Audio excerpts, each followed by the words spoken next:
Muito bem, boa tarde. Depois de um certo recesso, não é verdade? Tivemos um tempo aí de pausa entre a última vez em que nos encontramos para a reflexão e hoje temos aí um bom período. Então, convém que eu retome pelo menos um ou outro ponto e dê sequência. Lembrando que o tema fundamental para nós é o da união com Deus, o centro de tudo, aquilo que dá sentido à nossa vida cristã, a alma da nossa vida espiritual. Lembrando que união significa conexão, algo concreto, físico, no sentido metafísico. Uma conexão bem ilustrada por aquela parábola que utiliza aquela imagem maravilhosamente tirada da natureza por nosso Senhor Jesus Cristo com relação à videira. Quando ele diz, eu sou a videira verdadeira e vós os ramos.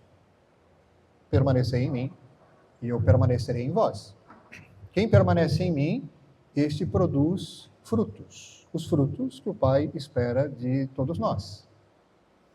É claro que esta imagem explorada ela é bem rica. Tão simples, na verdade, mas bem rica. O galho, conectado ao resto da planta, ao caule, enxertado no caule, recebe, e só assim acontece, ele recebe a seiva, que garante a produção dos frutos. Sem a seiva, não só não produz nada, mas seca, morre, e a única coisa agora a fazer é jogar fora e queimar. Né? E essa também é uma expressão que nosso Senhor utiliza, e não de maneira aleatória.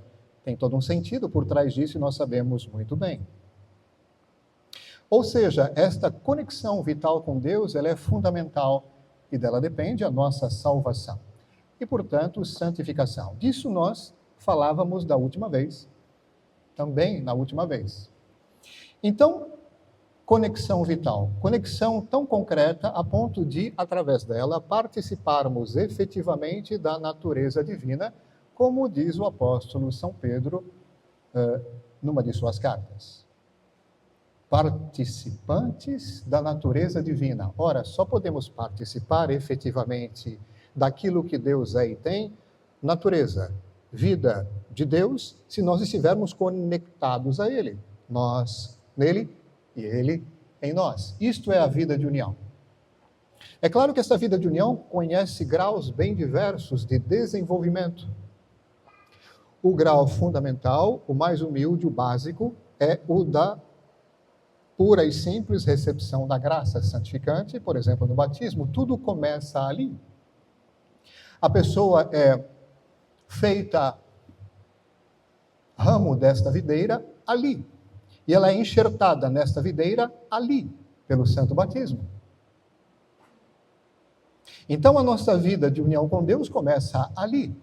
Logo, o desenvolvimento nessa nossa vida de união corresponde, obviamente, ao desenvolvimento da vida batismal. Quanto mais a graça do batismo cresce em nós, quanto mais ela cria raízes em nós, quanto mais ela se desenvolve em nós, mais profundamente participamos da natureza de Deus, mais profundamente unidos estamos a Deus. Bom, isso para, em poucas palavras, relembrar algo que nós desenvolvemos, eu acho que satisfatoriamente, nas vezes anteriores. Lembro também que nós dissemos que esta união tem como ponto de apoio, como base, a nossa comunhão com Deus. É importante fazer aqui a distinção. Uma coisa é união, outra coisa é comunhão. Enquanto que união é conexão, ligação, comunhão significa conformidade. Conformidade quanto à inteligência e conformidade quanto à vontade. Sim, porque se a união se dá em âmbito espiritual, ora, a base dela também deve acontecer nesse plano. Se a união com Deus se dá em âmbito espiritual, a comunhão, que é suporte dela, também se dá em âmbito espiritual. Logo, deve acontecer no que diz respeito à inteligência e à vontade. Conformidade da nossa inteligência com aquilo que Deus ensina. Conformidade daquilo que Deus revela com aquilo que nós acolhemos pela inteligência. A fé, na verdade, a fé teologal significa adesão. da inteligência à totalidade da revelação de Deus. Conformidade também, e de maneira bem particular, e é necessário que cheguemos aí, a esse ponto, conformidade entre as vontades, a vontade humana e a vontade divina. Foi isso que nós falamos nas últimas vezes, essencialmente, com todo o desenvolvimento e comentários que enriqueceram esses pontos de reflexão. E eu combinei com vocês de começarmos a ver um pouco algo sobre estes diferentes tipos de conformidade. Em primeiro lugar, e é isso que eu quero tratar essencialmente hoje, da conformidade da nossa inteligência com o ensinamento de Deus, da nossa inteligência com a revelação de Deus. Ou seja, da nossa vida de fé, fé no sentido teologal. Ou seja, aquela virtude sobrenatural que Deus infunde na nossa alma, só lembrando, né?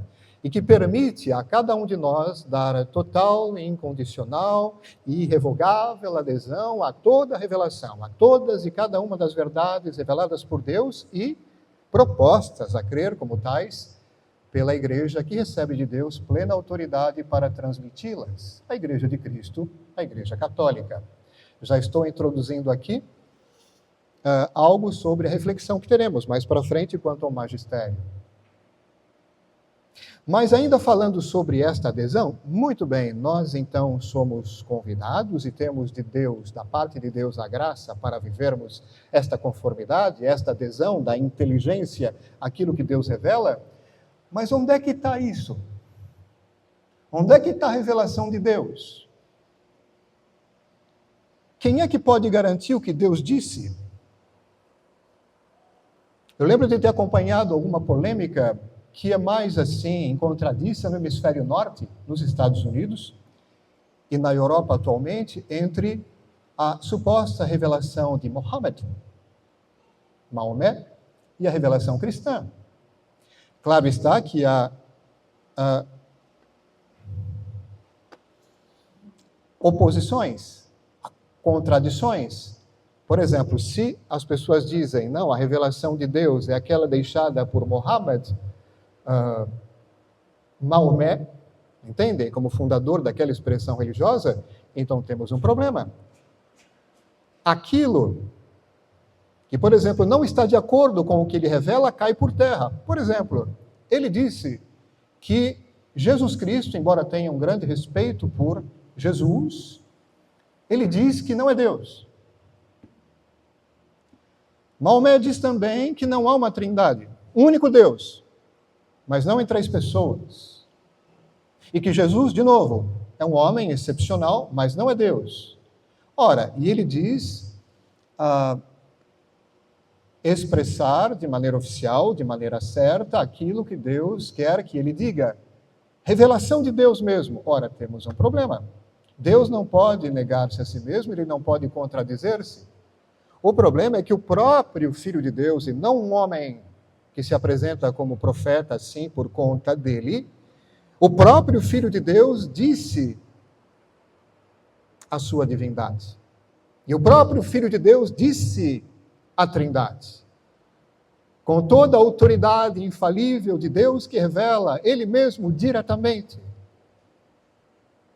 Então veja, estou falando de algo aqui que é muito importante, é delicado, sim, é claro, mas deve ser falado.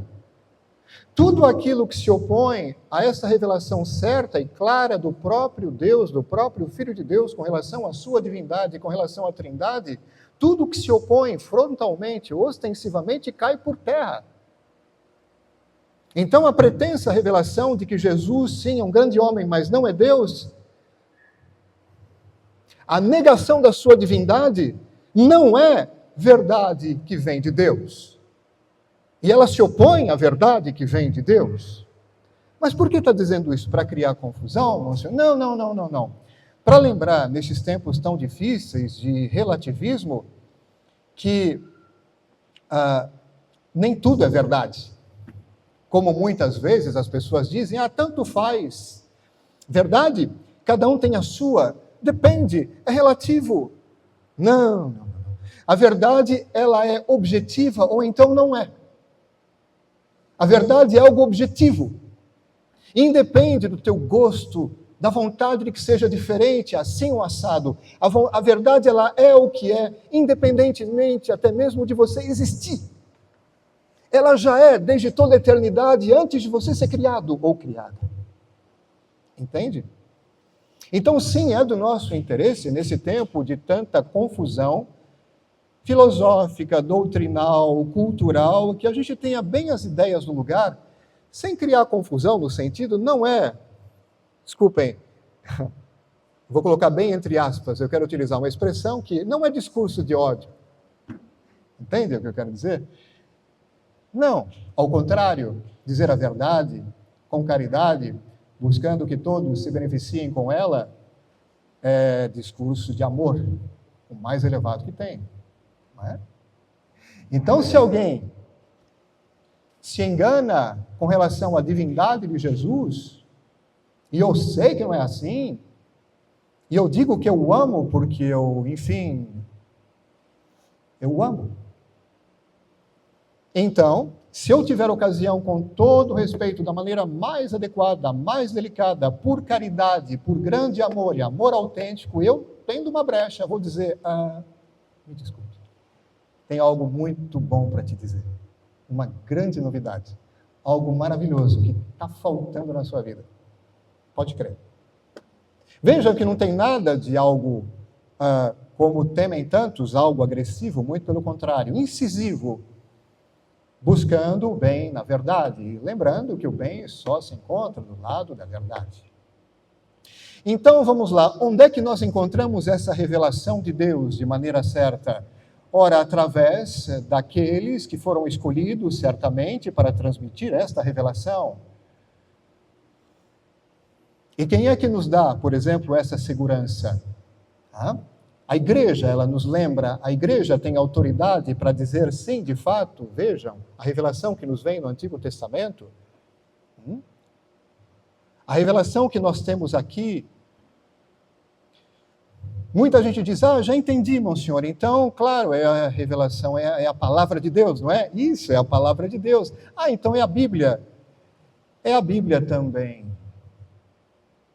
Lembrando que a revelação de Deus, na sua totalidade, vem a nós através de 3 fontes. A revelação de Deus autêntica vem a nós através de 3 fontes, 2 remotas e uma próxima. As 2 remotas são as Escrituras Sagradas e a tradição oral dos apóstolos. A regra próxima, a fonte próxima é o magistério da igreja, que recebeu de Deus suprema autoridade para transmitir sem falhas aquilo que o Cristo quis que fosse transmitido, ele que deseja que todos se salvem e cheguem ao conhecimento da verdade, que sejam todos instruídos, já que ele de maneira bem enfática disse aos apóstolos e aos seus sucessores, claro, em consequência, ide a todas as nações e ensinai tudo o que eu vos disse. Então ele quer que todos tenham acesso à verdade, é bem coerente, de novo, com essa expressão bíblica que eu acabei de lembrar. Deus quer que todos se salvem e cheguem ao conhecimento da verdade. A verdade. E claro que estamos falando aqui da verdade que nos interessa diretamente no que diz respeito à nossa vida de comunhão com Deus e de união com Deus. É claro que nós temos verdades que nós vamos descobrindo através do trabalho, do esforço humano, filosoficamente ou cientificamente, claro, interessante.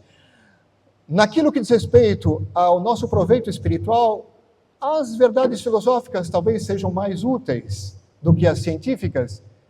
Entendem? Não quero entrar nisso agora.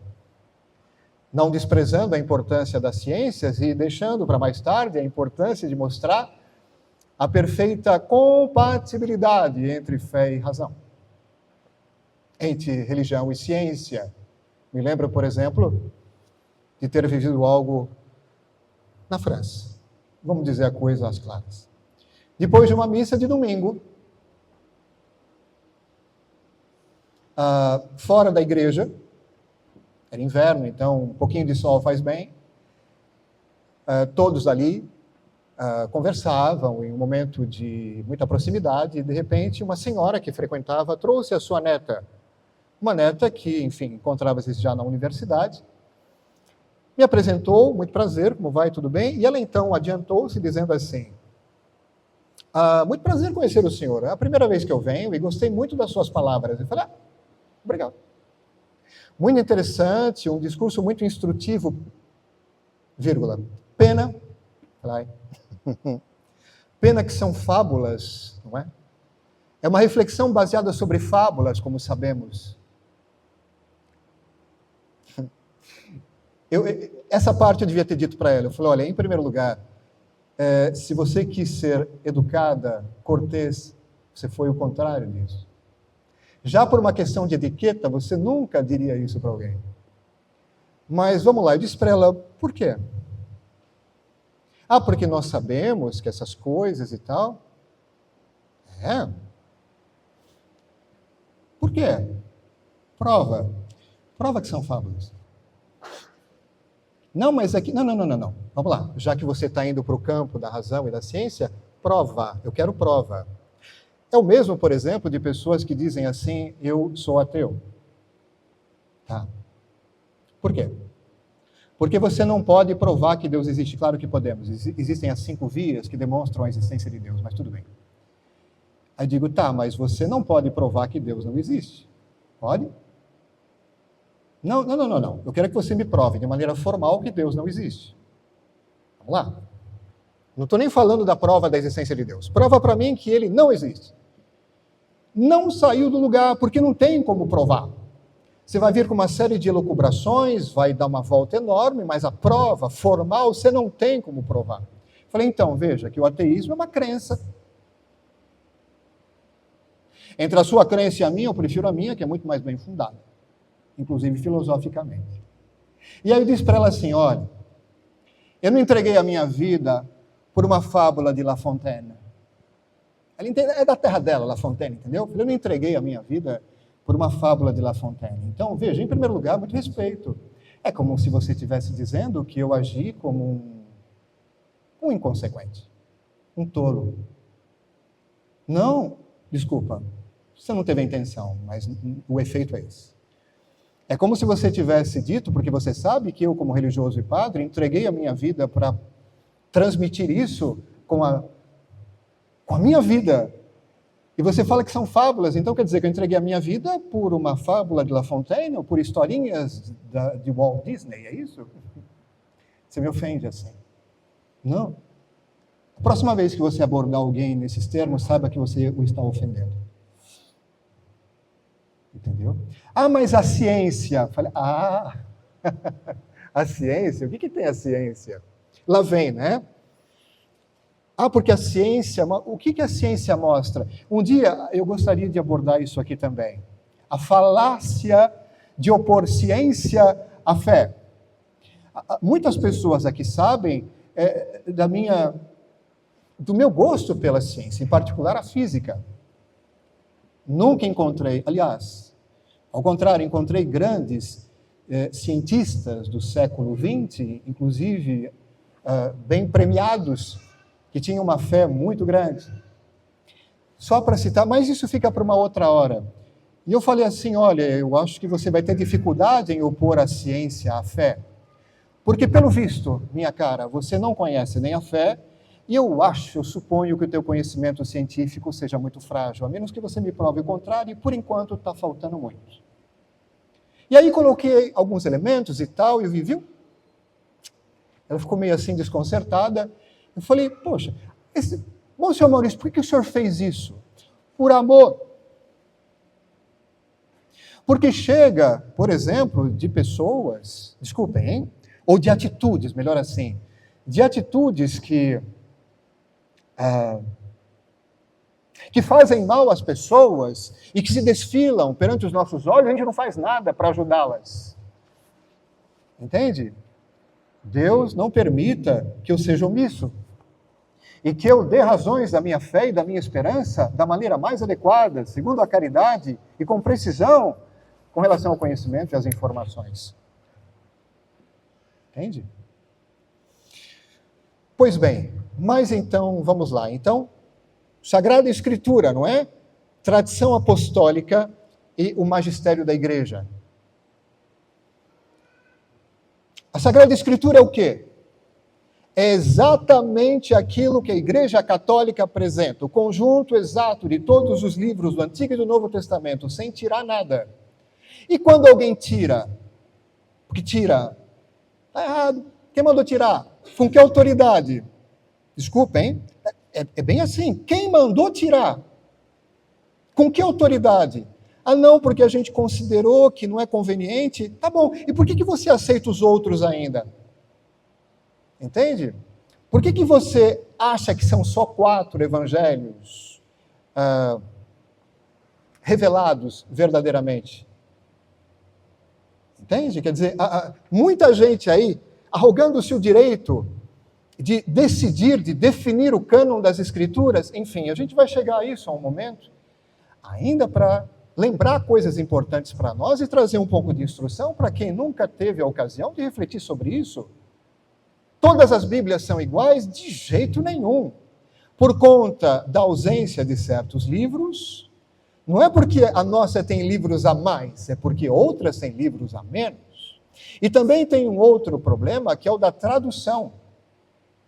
Saibam vocês que a igreja ainda não abriu mão, e normalmente não abrirá mão, de somente aprovar tradições que ela considera fidedignas. Quando nós temos uma Bíblia autenticamente católica, ela é aprovada pelo magistério da igreja, pela autoridade da igreja, dizendo sim, corresponde à Vulgata, à tradução, não é? Embora, às vezes possa acontecer coisas que eu vou guardar no meu coração que poderiam ser melhores. Em termos, por exemplo, de certas notas de rodapé em certas versões. Não vou entrar nisso aqui não, agora não. Mas, por exemplo, tem certas edições que têm notas de rodapé que são completamente inadequadas, errôneas, traduções que trazem imperfeições, livros que são tirados. Aí não dá, né?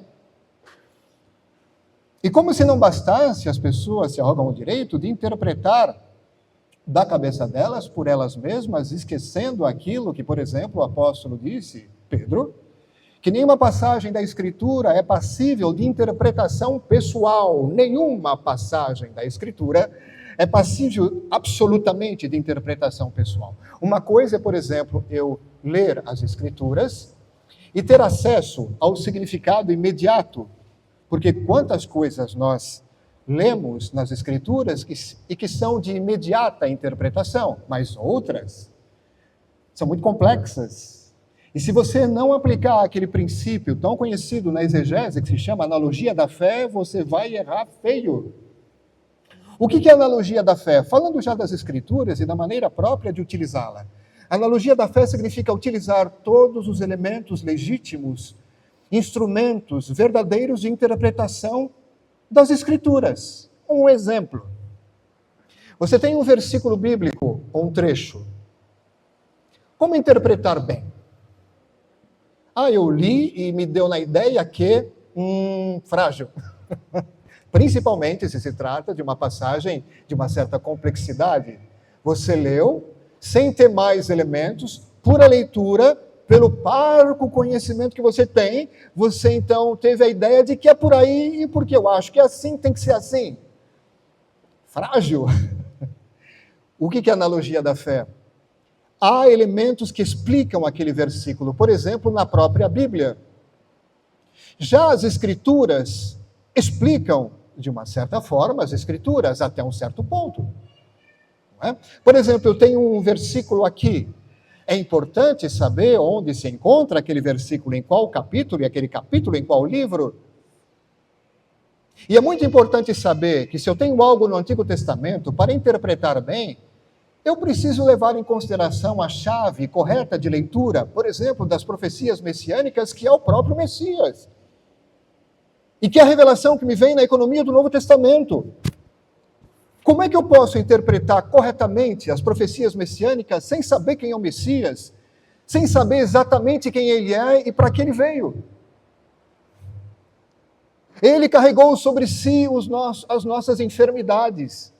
Se você não sabe o que é a obra de redenção de nosso Senhor Jesus Cristo e quem Ele é, você não vai entender, pelo menos não na sua plenitude, no seu sentido próprio, o que significa carregar sobre si as nossas enfermidades.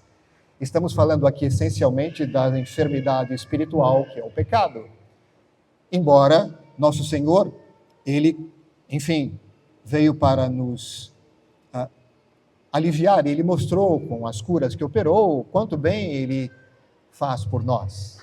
Mas que a gente não perca de vista a prioridade fundamental da sua ação, que é livrar-nos do mal moral, que é o mal maior, que é o mal do pecado. E essa enfermidade Ele carregou sobre si.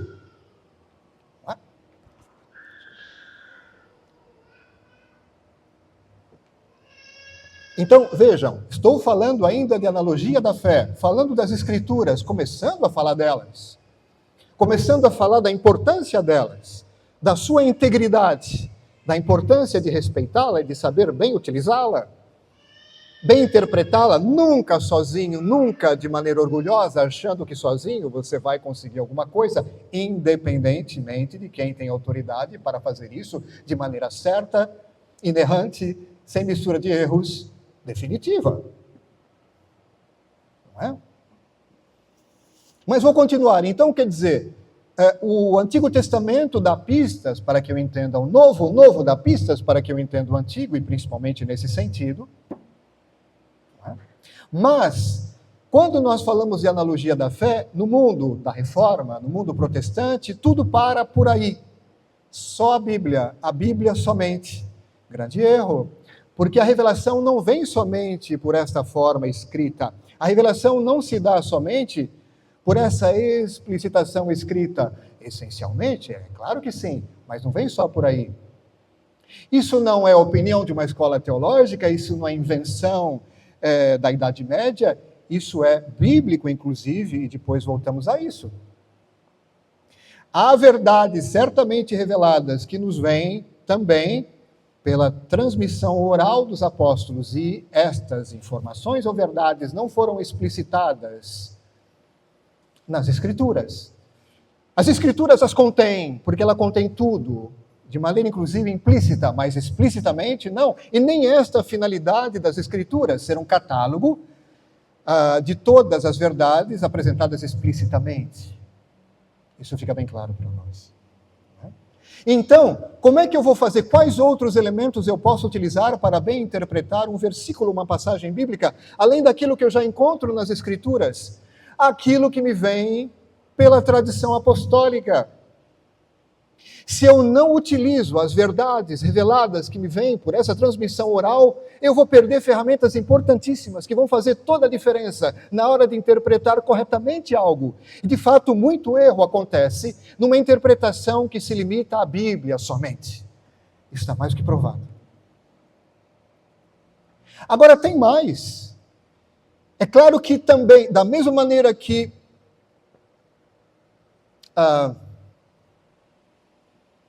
nenhuma passagem da Escritura está sujeita à interpretação pessoal, também nenhuma expressão que chega até nós, de tantas maneiras, até de maneira escrita, embora extra-bíblica. Por exemplo, estou falando da tradição. A tradição apostólica, aquilo que foi transmitido de maneira oral pelos apóstolos, num determinado momento foi colocado por escrito, mas não na Bíblia. Por exemplo, nos textos litúrgicos, os mais antigos. E a coisa é tão forte, os textos litúrgicos antigos são de tal maneira a expressão da tradição apostólica, que nós expressamos a consequência disso pelo adágio, pela máxima lex orandi, lex credendi. O que nós rezamos, o que nós celebramos através de textos litúrgicos autênticos é o que nós cremos. E quantas coisas, por exemplo, foram ali expressas nos textos litúrgicos antigos e, ao contrário, não foram explicitadas na Bíblia? E isso desde os apóstolos. Essas verdades que foram apresentadas de maneira oral pelos apóstolos já se encontram nos mais antigos textos litúrgicos aprovados pela Igreja. Sinal de que, de fato, os apóstolos revelaram, sim, muitas coisas por escrito, por carta ou de viva voz, como diz Paulo. Entendeu? Então, se eu não utilizar esse aporte da tradição apostólica que me vem por exemplo, pelos escritos dos padres, pelos textos litúrgicos, e até mesmo pela arqueologia e a arte sagrada antigas, são meios, são locais teológicos nos quais nós encontramos elementos concretos da tradição apostólica oral.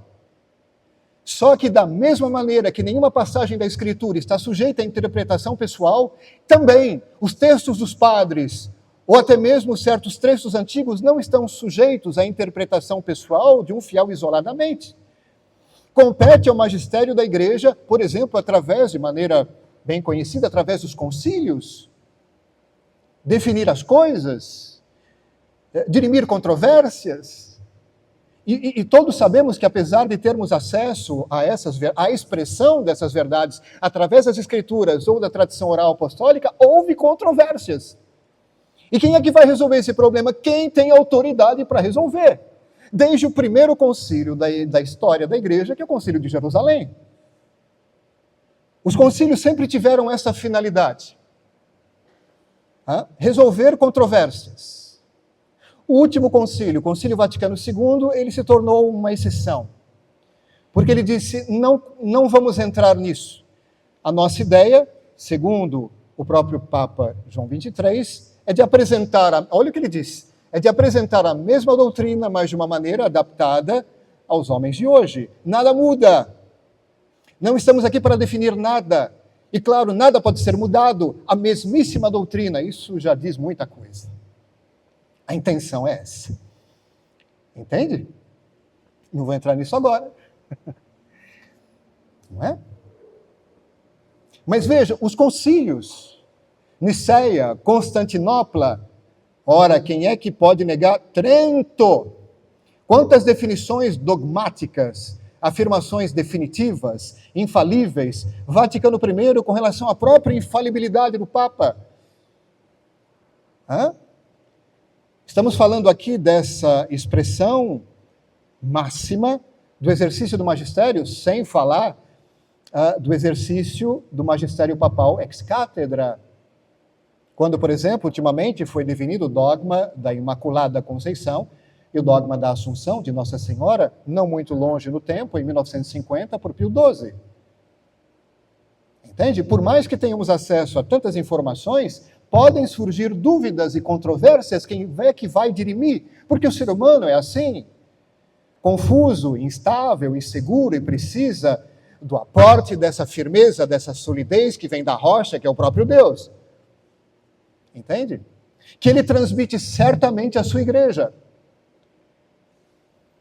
Claro que vai ter um momento em que a gente vai precisar falar da igreja de Cristo e da importância dela nessa história. A autoridade que ela recebe de Deus é muito maior do que as pessoas pensam. Quando, por exemplo, Deus dá ao magistério da igreja, já a partir dos seus primeiros representantes, os bispos, em comunhão com Pedro e depois aos seus sucessores, a autoridade suprema de ensino e de interpretação autêntica de todo o depósito da fé, isso não é pouco. É o que se chama de infalibilidade do magistério. Em primeiro lugar, residindo plenamente na pessoa do Papa, e depois, claro, na totalidade do colégio em comunhão com o Papa. É o que se manifesta, por exemplo, no concílio. E tem gente que diz ainda assim, não sei. Será? São homens que são infalíveis? Não tem sentido. Ninguém é infalível. Não, ninguém é infalível, nenhum homem é infalível por si mesmo. Mas em questões como essa, se um homem recebe a autoridade para falar em nome dele, para definir em nome dele algo de maneira certa e correta e inerrante, ora, Deus é suficientemente poderoso para fazer isso. Olha, dizer que um homem não pode receber esse poder corresponde a dizer que ele não pode dar ao homem o poder de consagrar o pão e o vinho, ou que ele não pode dar ao homem o poder de perdoar pecados. Eu acho muito preocupante quando um católico começa com essas histórias dizendo, não, eu acredito na transubstanciação, porque de fato acontece ali, pelo poder sacramental de ordem, a transformação da substância, do pão em corpo, de Nosso Senhor, etc. e tal. Mas na infalibilidade, amigo, quem faz o mais, faz o menos, é muito mais forte, muito mais profundo, muito mais elevado, muito mais complexo. Dá ao homem o poder de transformar pão em Deus, do que garantir que ele transmita de maneira inerrante a verdade até o final dos tempos. Isso é nada. Muitas pessoas, por exemplo, dizem, mesmo fora dos muros da catolicidade, acreditar no poder de Deus, que é assim maravilhoso, mas na hora que o poder de Deus se manifesta de uma maneira serena, mas impactante como essa, dizem não. Por quê? Porque não é possível, porque se for assim eu vou ter que mudar, eu não quero. Entende? É a famosa história, não é? Aquele que dá aos homens o poder de perdoar pecados em seu nome, e ele o faz. Perdoar pecados em nome de Deus é algo extremamente, absolutamente divino. Nenhum homem poderia ter acesso a isso por suas próprias forças. Aquele que faz isso, que faz o mais, faz o menos, isso é muito mais do que dar ao homem a capacidade de ensinar de maneira certa, sem falhas, algo. Entendem? É até uma questão de lógica, vamos ser sinceros. Se você se insere na própria lógica do sistema, você fala, faz sentido. Entende? Pois bem, isso para falar um pouco sobre as Escrituras. Eu vou dar esse primeiro elemento para seguir, porque tem tanta coisa para falar da Bíblia, né? Tudo bem? Então a primeira coisa é essa, para bem interpretá-la, a analogia da fé, mas no seu sentido próprio, no seu sentido completo. Um conhecimento adequado das Escrituras, ao mesmo tempo que um bom conhecimento da tradição apostólica, aliado inseparavelmente do aporte do magistério da igreja. Isso você encontra em todos os documentos do magistério com relação à interpretação da Bíblia e a boa utilização dela. Não basta simplesmente dizer para as pessoas, leia a Bíblia. Vai dizer que é proibido? Não. E vem essa história depois, a igreja, ela é má, porque ela proibiu num determinado momento. Não. Ela simplesmente sabe que não adianta nada você ler se você não tiver os instrumentos para ler bem. Entende? Aquilo que poderia fazer bem acaba fazendo mal porque você faz um mau uso, não porque você tenha má intenção. É como, por exemplo, uma criança que não sabendo manusear algo perigoso, um adulto dê para ele e fala, brinca como você quiser, sem dizer o que é e sem dizer como fazer e os riscos que contém, se você usar mal. Entendeu? Então, é isso. A analogia da fé significa utilizar a Bíblia, a tradição apostólica e magistério, aí sim vou ter todos os elementos para poder interpretar bem as Escrituras e ter acesso, então, certo à palavra de Deus e ao depósito da fé, ao qual devo aderir de maneira integral, irrevogável, pela virtude sobrenatural da fé, como elemento necessário para a comunhão com Deus, já no âmbito da inteligência. Louvado seja nosso Senhor Jesus Cristo.